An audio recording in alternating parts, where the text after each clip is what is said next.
Mababa yung minor.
So ayan guys, almost 90% na siya tapos. So ano na lang kakabit nila, yung upuan na lang, tapos yung mga ilaw. So high end na po yung mga dumating na ganito. Meron na siya ditong remote, tapos may naka sensor na rin yung kanyang tangke para dun sa fuel gauge. Dati kasi yung una wala eh, wala siyang fuel gauge, so panel gauge lang, digital. Ayan guys. So may bluetooth na rin siya para sa speaker. Sound trip para pag bumabiyahe, chill chill lang. So sukat ng gulong niya sa harap 8-12, tapos sa likod Gis-12, 10-8-12 saka 10-12. Mas maliit yung harap, mas malaki yung likod. Dual pipe na rin pala siya guys. Tapos naka hydraulic na rin yung ano niyan, brake system niya. So naka cooling fan na rin siya dito. Automatic transmission siya guys, drive, neutral, tapos reverse. Ayan, magandang klase na to guys, murang-mura lang siya, budget meal na ATV. Tapos yung engine niya guys, China, pero kamukha siya ng GY6 engine. So wala na problema guys sa parts kasi may mga available naman dito. So pre-order siya. Tapos yung ano niya pala dito guys, naka-thumb throttle yung ano niya, yung acceleration.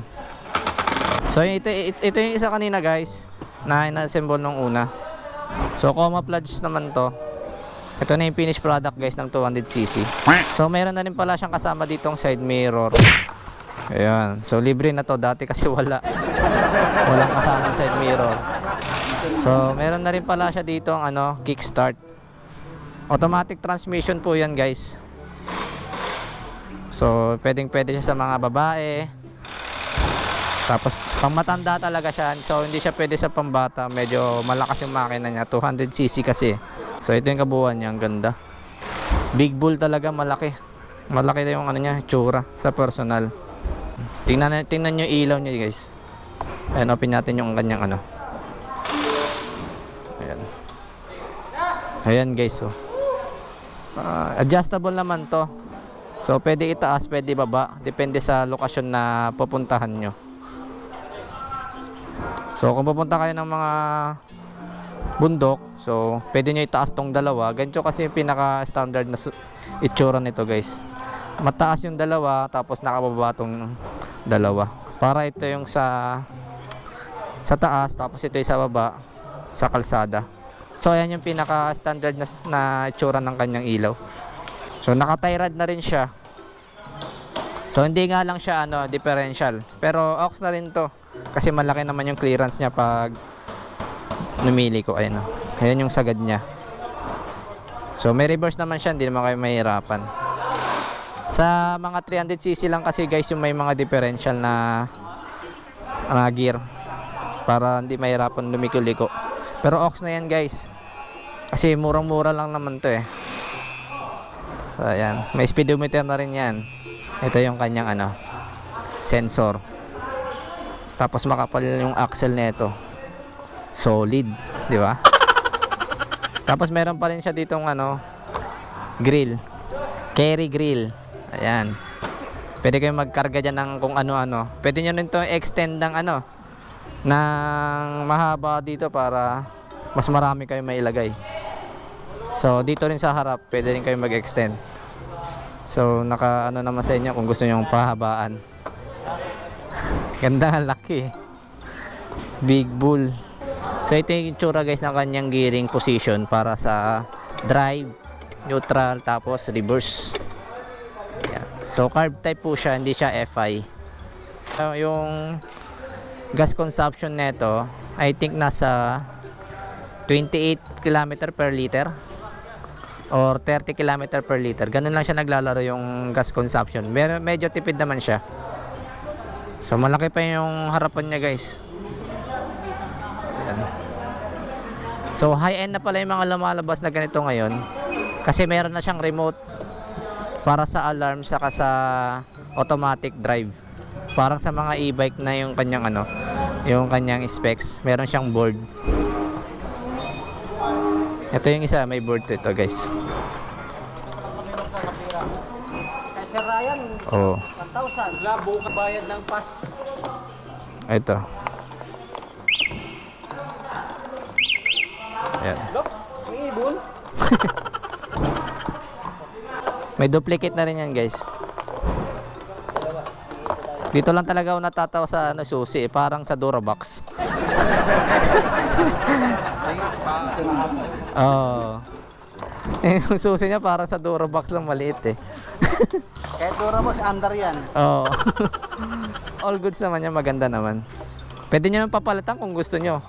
Yung mga pang motor, yung mga anti-tap na ignition key. Oh. Sakitan, kung ako, kaya kong gawing button yan eh. Diba? So yan guys, mamaya testingin natin. Raptor Nano. A few moments later. So ito na siya guys. Ayan, so fully assembly na siya. Tapos testing lang natin, nalagyan ko na siya ng gasolina. So yung kagandahan niya, so ito yung kagandahan guys na bagong future ng mga ATV ngayon na dumarating. So meron na siyang remote dito, pwede siyang paanda rin dito sa remote. Tapos meron din siya ditong alarm. Para pag hindi mo makita yung ano sa mga parking, so ayan, pwede siyang pindutin. Tapos may alarm din siya. Tapos this alarm. Then ito po yung kanyang ignition button. Double press. Ayan. So ayan, stable na yung minor niya. Tinono na namin siya ng bahagya. So bago pa naman yung tono niyan, pero hindi na ganun ka ano. So mamaya guys, testingin na lang to para mamaya ma-adjust pa namin yung konting ano. Tapos malaman pa namin kung ano pa yung mga possible na pwede namin i-adjust. So okay na yung minor niyan guys. So kailangan guys, pag binuksan nyo yung susi, antayin nyo muna siya mag ano, bumaba yung RPM ano niya.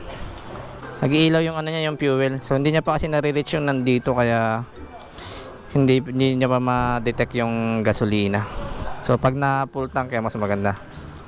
So testing na natin. Yan, pa natin lang. Good test lang. So reverse natin.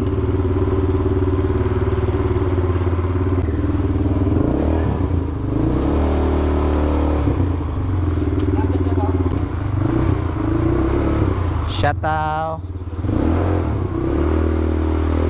Yan, try natin sa unan.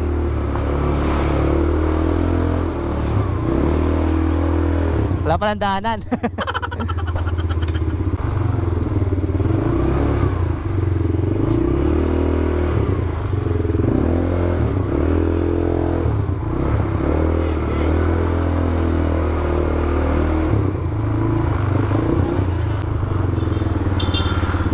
Wala pa sasakyan eh.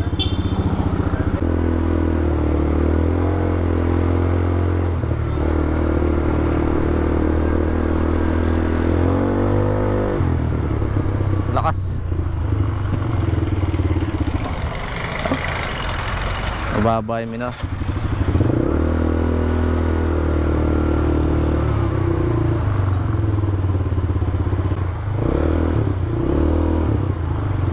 Para makabuelta tayo. So hindi pa natin siya pwedeng ano guys, i-persahin ng makina niya. Kasi break in process pa rin kasi siya eh. So mild lang yung ano natin pag-accelerate.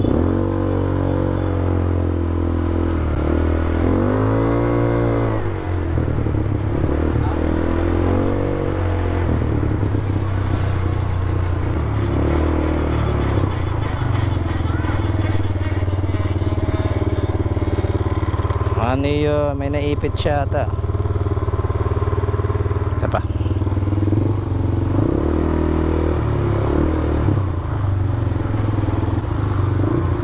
So may adjust lang ako dun sa ano, sa may caliper niya, para may naiipit na ano.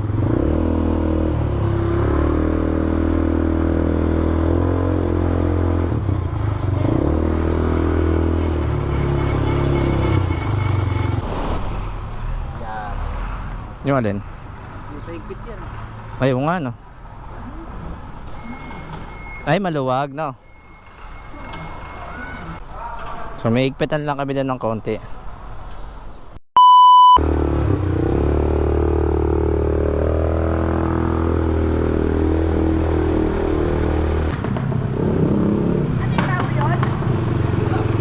Ha?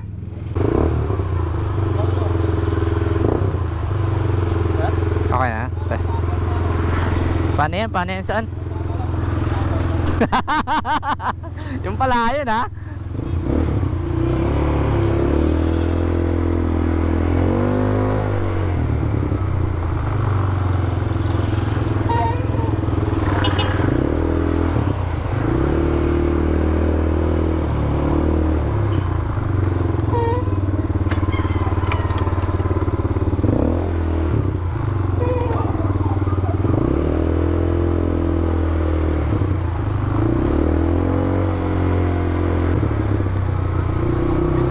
Yan, okay na guys.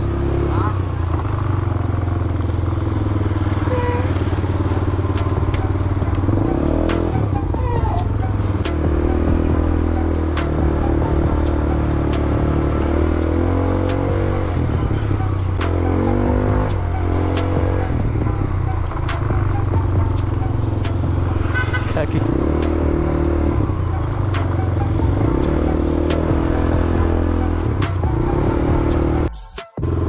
So ayan guys, okay na siya. All goods naman na siya. So adjust na lang siya ng konti ng minor. Tapos yan, naka-align na rin naman na yung ano niya, yung mga gulong niya. So may na-adjust lang kami kanina dito. May kumaan eh, may kumakalansing eh. So hindi siya nahigpitan na maayos dito kanina.